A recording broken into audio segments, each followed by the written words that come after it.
హైవ్యూర్స్ మొన్న కుప్పం నియోజకవర్గంలో శిరీష్ అనే ఒక ఆమెని చెట్టుకు కట్టేశారు. ఆమెకు 3 బిడ్డలు. వాళ్ళ ఆయన ఏమో అప్పు చేశాడు వేరే వాళ్ళ దగ్గర 80,000 అప్పు. అప్పు తీర్చలేక వెళ్ళిపోయాడు. ఈమె కూడా అప్పు తీర్చలేక ఊర్లో బతకలేక పిల్లల్ని తీసుకొని బెంగళూరు వెళ్ళిపోయి ఆడ కూలీ నల్లి చేసుకుంటూ పిల్లల్ని ఏదో చిన్న ఏదో చదివించుకుంటా ఉంది. ఈలోపు ఊరికి వచ్చింది టీసీ కోసం అని, పిల్లల బడి కదా టీసీ తీసుకోవాలని వచ్చింది. ఇక ఆమె రాగానే పట్టుకొని కట్టేసి నాన్న ఇది చేసి పడేశారు. ఇది మొత్తం వైరల్ అయింది. ఇక సాక్షులు అయితే ఆ కొట్టినోడు టీడీపీ వాడు ఇక రకరకాలు రాసుకుంటూ పోయారు. ఇమ్మీడియట్గా ముఖ్యమంత్రి రెస్పాండ్ అయ్యారు. జిల్లా ఎస్పీని ఆదేశించారు. ఎవరైతే ఆమె మీద చేయి చేసుకోవటం కానీ ఆమె రకం చెట్టుకు కట్టేశారు ఇమీడియట్గా అరెస్ట్ చేసి కేసులు పెట్టండి అన్నారు. పెట్టారు.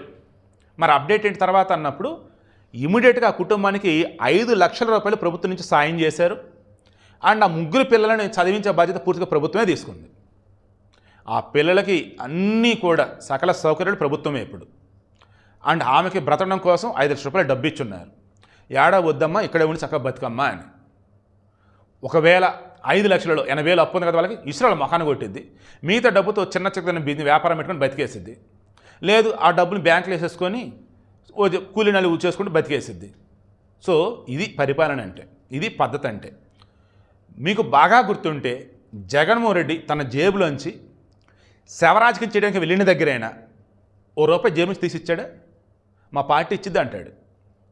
లోకల్గా ఉన్నటువంటి సచ్చారు ఇంకా అంతే, డబ్బులు ఎత్తుకొని వాళ్ళే కట్టాలి. అసలు వాళ్ళు ఇచ్చిన మొఖాలాగంటే మొన్న విజయవాడ వరదలప్పుడు చూసాం కదా, ₹1 ఇస్తానని అన్నాడు జగన్. ఇచ్చాడంటే పాల ప్యాకెట్లు వాటర్ ప్యాకెట్లు పంచినట్టు అయిపోయిందండి కోటి.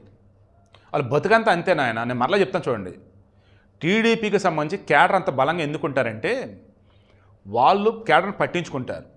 అండ్ చంద్రబాబు నాయుడిని అడ్మినిస్ట్రేషన్ ఎందుకంటారంటే అక్కడ ఎవరికైనా అన్యాయం జరిగిందంటే ముందు వాళ్ళకి అండగా ఉంటాడు.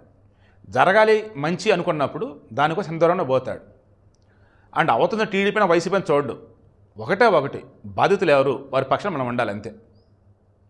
ఇప్పుడు ఆమె ఖచ్చితంగా సంతోషంగా ఉండిద్దా లేదా, ధైర్యంగా బతికిద్దా లేదా, రాష్ట్రంలో ఇంకెవరన్నా కానీ చేసుకోవాలన్నా బలవంతం డబ్బు వసూలు చేయాలన్నా ఎవరన్నా అడుగేస్తారా లేదా? అడుగు వేయరు. బలవంతంగా ఎవడు ఇంకా ఇది చేయడు. సో ఇది చంద్రబాబు పరిపాలన అంటే. దీని సంచి మరి అప్డేట్ అని సాక్షి వచ్చాడు ఎవడు.